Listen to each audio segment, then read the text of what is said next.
Hello everyone, my name is Blair Hall and I'm going to be talking to you about data metrology for the next few minutes. Data metrology is something of a misnomer. Where length metrology is making length measurements and electrical metrology is about making electrical measurements, data metrology certainly isn't about making data measurements. So what data are we referring to here and how is metrology involved? Well, we didn't always call it data. Sir Arthur Eddington, an eminent English scientist and philosopher of the early 20th century, put it this way: the whole subject matter of exact science consists of pointer readings and similar indications. He was referring to what we now call as data that is generated by measurements, hence data metrology. Eddington was saying that measurement data provides the subject matter for all exact science.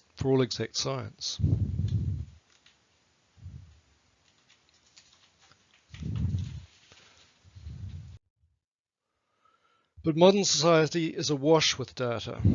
Big data, Industry 4.0, the Internet of Things, the factory of the future. We expect that large volumes of data and statistical methods can achieve remarkable things.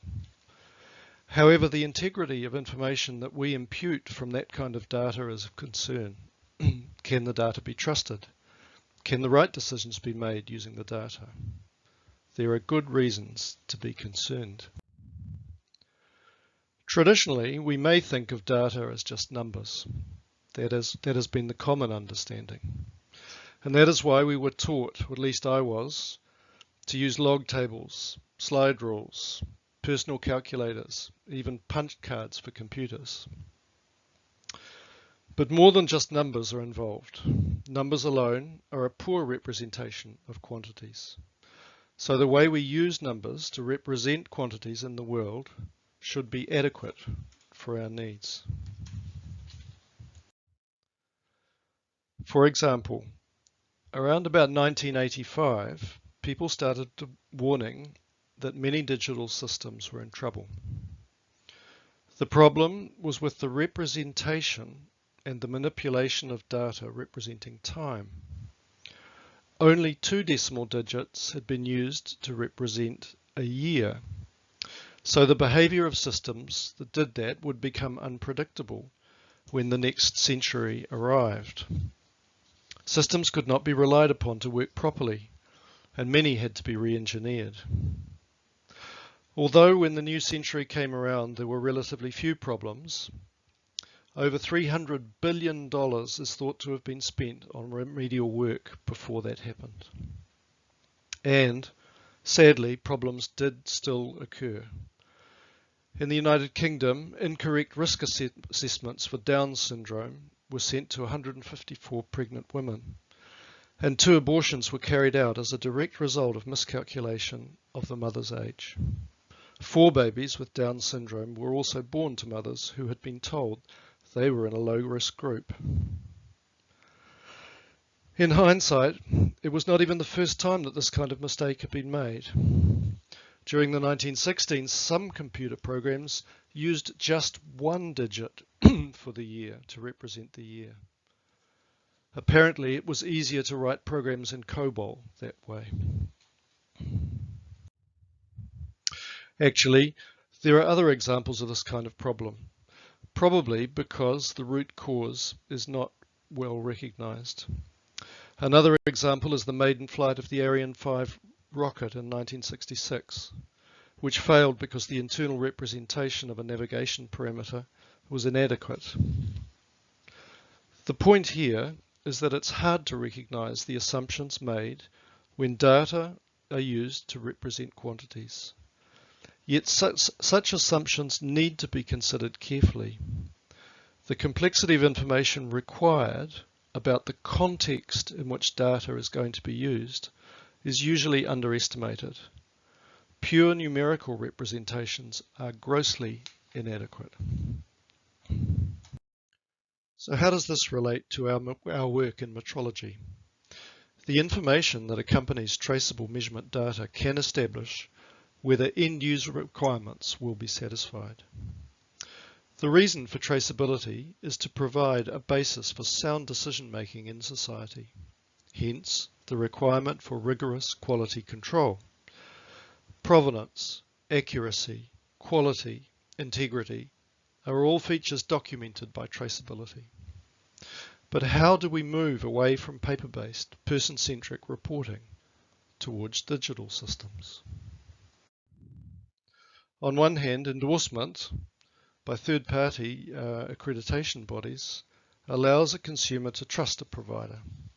Without the endorsement, the bilateral cost of establishing a useful relationship between provider and consumer of measurement information is increased. This is a problem, but it's not really a scientific problem for metrology. On the other hand, the more difficult question is how to represent the scientific attributes of traceability. The measurand, the quantity of interest, must be defined, including the conditions of measurement. The measured value must be related to a unique physical reference, SI units, a measurement scale. The accuracy must be determined. Traceability implies an ability to account for the magnitude and provenance of measurement error. The contextual information embedded in paper reports is very hard to systematize.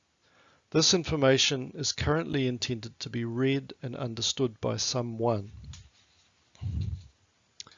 There has been a spontaneous effort to address this type of question from the United States. A group within the NCSLI called Measurement Information Infrastructure, which is Committee 141, draws members from the test and measurement industry, instrument manufacturers, and systems integrators, and so on. Broadly speaking, the group is interested in bringing about a fit-for-purpose measurement information infrastructure.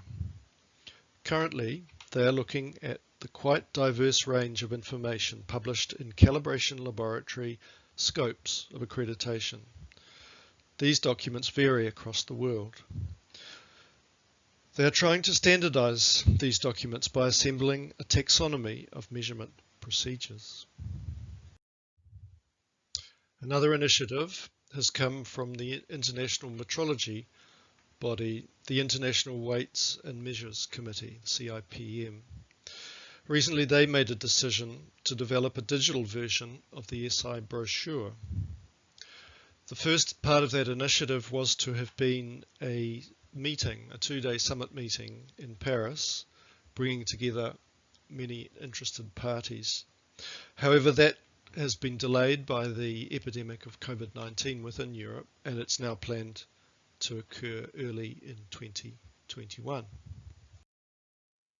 In Europe, work is progressing on the design of fully digital calibration reports.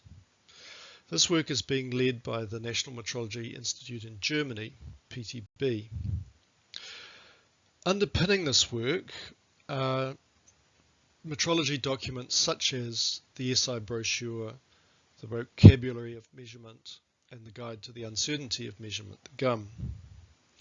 These documents were prepared for paper-based, person-centric reporting norms.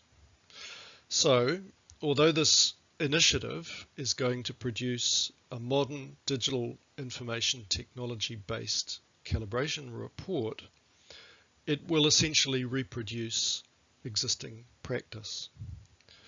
Digital systems can in fact do much more. They can handle a great deal more information than a person can.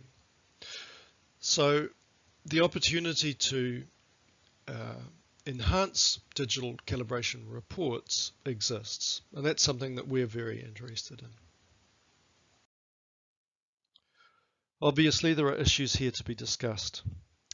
And so one of the things that we've done at MSL is to take the initiative of organizing a special session at the Metrology for Industry 4.0 and Internet of Things conference, which was due to be held in Rome in June, and in fact will still occur on those dates, although it is now going to be a virtual conference with presentations given online. Some of the other initiatives at MSL that we have produced 2 open source software projects that address questions of representation of measured quantities in digital systems. These projects provide a tangible background which can inform discussions and planning in projects such as the development of digital calibration certificates. One project provides a representation for measured quantities that encapsulate traceability and automates rigorous evaluation of measurement uncertainty. The other provides support for quantity-correct equations in software. So, in summary, digital systems will disrupt the way that measurements are made in society, and the handling of digital data is of concern to metrologists. That's the subject matter of digital metrology or data metrology. This is an emerging area for international metrology bodies, and the metrology community needs to consider the risks and opportunities that are presented by these new digital measuring systems. This is going to be an ongoing area of interest at MSL. Thank you very much.